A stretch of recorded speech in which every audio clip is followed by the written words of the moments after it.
মই পনীৰৰ মাখনি হান্দি বনাবৰ কাৰণে ৰেডি কৰি লৈছো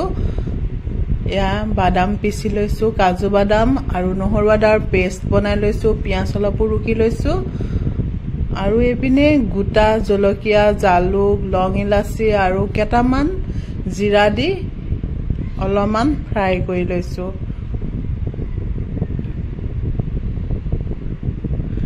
আৰু এতিয়া কাটি থোৱা পনীৰখিনি ভাজি লম প্ৰথমে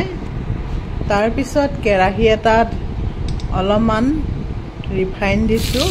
তাতে অলপমান বাটাৰ দি দিলো মন কৰিব বাটাৰখিনি যেন জ্বলি নাযায় আৰু পিছি থোৱা পিয়াজখিনি ইয়াতে দি দিলো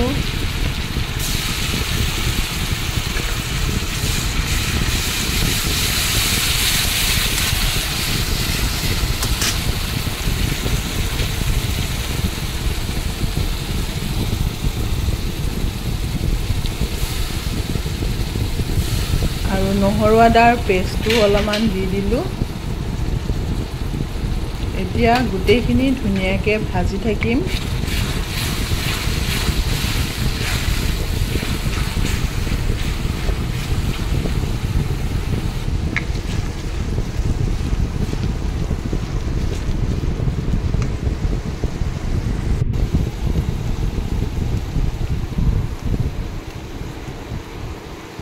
গোটা মছলাখিনি মই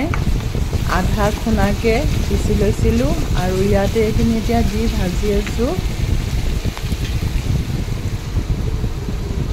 আৰু ইয়াত কাজু বাদামৰ পেষ্টটো দি দিলো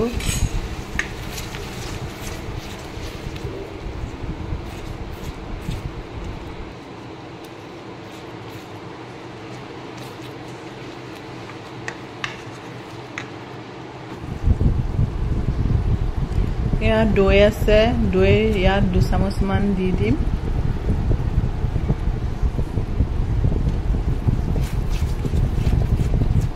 দৈ দিলে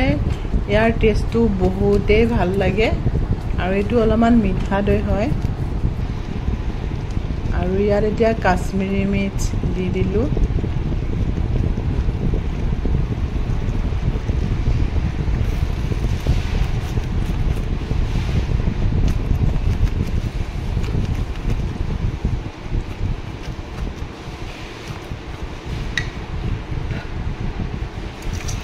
আৰু ভাজি থৈ দিয়া পনীৰখিনি মছলাখিনি দি দিলো তাৰ পিছত ধুনীয়াকৈ লৰাই দিম যাতে মছলাখিনি পনীৰ ভিতৰত সোমাই যায় আৰু এটা কেৰাহীত মই ডাঙৰকৈ পিয়াজ কাটি আৰু কেপচিকাম কাটি ভাজি লৈছো এতিয়া পনীৰখিনি দি দিলো আৰু অলপমান সময় সিজিবলৈ দিম তাৰ পিছত মোৰ পনীৰ আজি ৰেডি হৈ যাব চাকচোন কালাৰটো ইমান ধুনীয়া হৈছে আৰু টেষ্টটো ক'বই নালাগে শেষত কস্তুৰী মেথি অলপ দি দিলো এইটো মোৰ আজি এইটো ডিছ মই গুৱাহাটীলৈ লৈ গৈছিলো পুৰস্কাৰ পাই আনিছো